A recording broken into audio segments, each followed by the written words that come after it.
What's up guys, it's the Cheapster here, back with another video, and today we're going to be talking about the next steps after you buy a house, what you need to do, and some of the things you need to set up. So this isn't in an order of importance or anything, it's just a list of things that you need to go through to make sure that you get set up. And the reason I know this is because we just bought our house and we're going through all this process right now. So one of the first things you're going to want to do is get your electric set up, because that's really important for you to have power when you move in. If you're like us, maybe you'll set it up and still not have power, because in our situation, we did call, we got everything set up, we told them what day that we were going to be taking over the property and when it would be in our name, and for some reason the power still was off for like the first weekend that we had the house. Luckily we still had our apartment at that time, so we just lived here. But yeah, that would be really bad if we had actually had to move in there. So definitely want to make sure you get the electric set up, and hopefully you don't have bad luck like us and that they actually shut the power off on you. But another thing you're going to want to do is set up the gas if you have it. Our house does have gas, as gas heating, so we had to get that set up because that's separate. You may have electric heating and you may not have any gas in the house, so that'll just be your electric that you have to set up for all the stuff that's heating and cooling and all that kind of things. Also, you're going to want to make sure you set up your water. This is something, especially coming from an apartment, you might not be used to dealing with, because a lot of times apartments, they have the water included, so you're going to want to set up your water with the city. Now this could be different depending upon where you live. A lot of these things could be different depending upon where you live, but for us, our water actually includes a lot of our stuff, but we got that set up. And then the next thing is sewer. Some cities you're going to have to be paying for sewer separately. With us, it's included into our water, so we don't have to pay a separate sewer bill. It just comes in the form of our one water bill. Also with that too, you may have to set up trash and recycling in your city. I think that's a pretty common one, that you're going to set up trash and recycling in most cities, to have to pay that maybe on a month basis or on a yearly basis or whatever.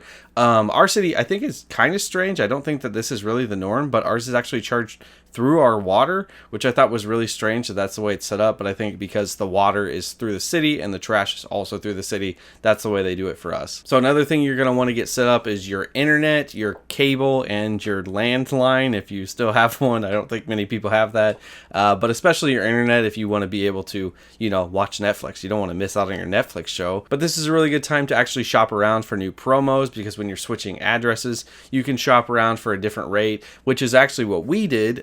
We have Spectrum right now, and we pay about $60 a month for it. It is not that great of internet, and I've not been happy with that price for a while, but we have barely any choices at our apartment. So moving to the house, I've actually shopped around to see if there are better prices, and we're going to be getting AT&T Fiber, which is gigabit internet, which is 5 times faster download speeds than what we had, in like 100 times faster upload speeds or something than what we have now. And it's going to be $60 a month. And we're getting $200 in AT&T gift cards or something, and HBO Max included and all that. So it's pretty crazy. I was pretty shocked to find all this and see what kind of deal we could get by just switching to another company, and what better internet and stuff we could get. So definitely shop around. Use this as a time to get a better price, get better internet, maybe get some perks like, we're getting HBO Max for free and free $200 in gift cards. It's really a no-brainer for us to go with them.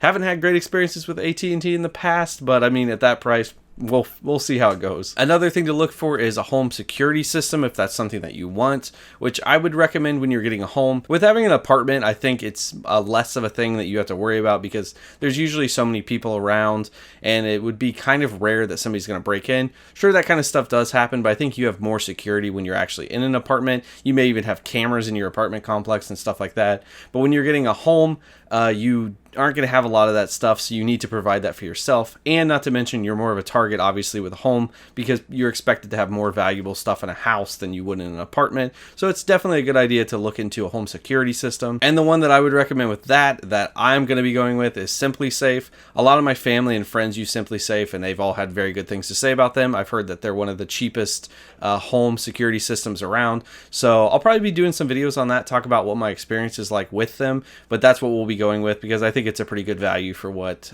they can offer. And there may be some type of referral when I get into this. I'm not really sure, but you can always check down below in the description for any referrals that I might have for this video. So another important thing that you're going to want to do is to forward your mail. That's definitely something you want to make sure that you get done pretty quickly, so that you don't have packages or important things going back to your mailbox, where in an apartment you're going to have somebody else having access to that mailbox, or from any other house actually, they'll have access to your mail. So you wouldn't want anything like that happening, where they could say, I didn't get this new iPhone you ordered in the mail. I don't know what happened to it, and just take it. So you want to make sure that you get your mail forwarded. And the way that you can do this is there's two different ways you could do it. One is you can go into the post office and ask them to forward your mail. Of course, you got to wait in lines and all that kind of stuff, but it is free to do that. And I think you'll just fill out some forms to say what name you're moving to what address. But another way you could do it is to do it online. So you could do it at USPS.com. And that's what I've done in the past. It does cost $1, which kind of sucks to have to pay just a random $1, but apparently it's for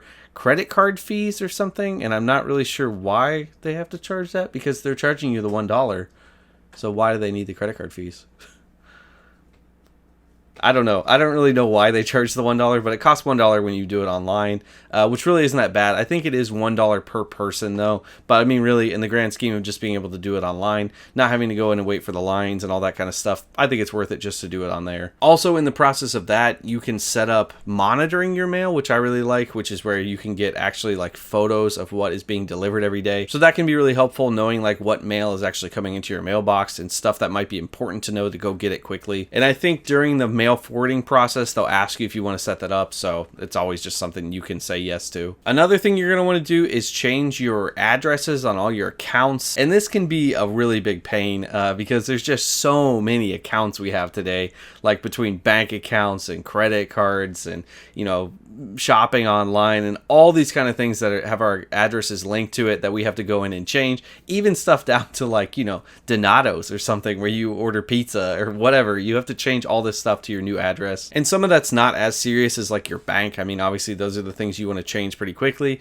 But the best way that I would recommend doing this is just to go through your phone because you probably have most apps that you're going to use that have your addresses anyway. And just go through each app and then change your address on those apps. Now that may not have everything that you need to change, but I think that's usually going to be a really good start to getting most of your stuff changed. So another thing you're going to want to do, and this could be different based on different areas, but for us at least, is you want to get your property tax set up as a primary residence if this is your primary residence. And this is something I really didn't know about until we did our mortgage process and went through the closing, and they told us to look out for this. And basically what it is we got something in the mail that just says that we have to fill out and certify that this is our primary residence because it's going to be taxed at a lower rate. So that's not something you'd want to miss out on, or else at the end of the year you'll get taxed at a higher rate than what you should have been because it's your primary residence. And again, that could be different state to state. That might not be exactly how yours works, but for us in South Carolina, that's how it works. So another important thing you're going to want to do is get your mortgage payment set up. Obviously, you don't want to miss your first mortgage payment. That would look bad on your credit. And the nice thing about this is usually, I think for the most part, everybody pretty much has this, is you don't have to pay your first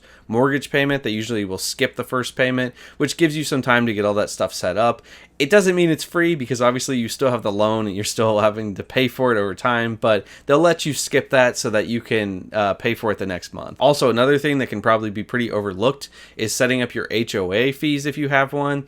And that's your homeowners association. So not every place has this. We're lucky that actually in the area that we live, we don't have to pay an HOA, but some people may have an HOA fee that they have to pay. So you may have to set up an account or talk to the board or whatever it is that you have to do in your area specifically for that. And the next thing, depending upon how you did things, we're doing it pretty much last because we have our apartment for so long, is the worst part of going to a house. And the worst step is moving. So obviously you got to move all your stuff, figure out how you're going to do that. You're going to hire movers. Are you going to use a U-Haul or something? Or are you just going to move your stuff separately in cars or whatever you're going to do? And I will say with this, if you have not started the moving process, definitely plan on it being worse than you expect because it's usually going to take more time than you think. I know one of the first times we moved, I remember looking at our kitchen and I was like, oh, we'll just pack that stuff up. It'll be super easy. We'll be out of here. And then you get started packing it and you're like, this is taking so long to get all this stuff packed up. So definitely give yourself enough time to make sure you do that stuff. Ask friends and family for help if you can. I know everybody hates helping people move, but you could provide a little pizza. But from what I've seen at least, that's pretty much it for all the steps that you have to do for getting your house set up once you buy it. If you guys know of any other steps that I might have missed, or maybe things that I'm about to come across and realized I forgot about, let me know down in the comments and I'll make sure to include it into the description. And remember that every place is different. Every state, every city may have different weird rules that you may have to do certain things that I don't have to deal with, or I may have to deal with more things than you have to deal with. with. So just make sure you look into it and cover all your bases and make sure you got everything done. But if you just got a new house and you're watching this to see what all you have to do, good luck in your new home and your moving process and everything else. Hopefully it goes smoothly for you. So thank you guys so much for watching. Hopefully this video was helpful and can help you understand some of the stuff that you need to do to get this process moving smoothly and quickly to just get it all done. If you guys liked the video, go ahead and do the cheapest thing you can today. Tap that like button. Also subscribe to the channel. We have been flying around this track lately. It is so exciting to see how quickly we're moving there. So make sure you subscribe so we can get to our next challenge video, and I will see you guys in the future. And remember, stay cheap.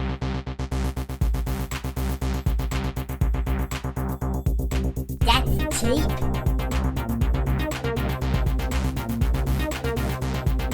You still haven't subscribed? Oh my god, come on, what are you waiting for?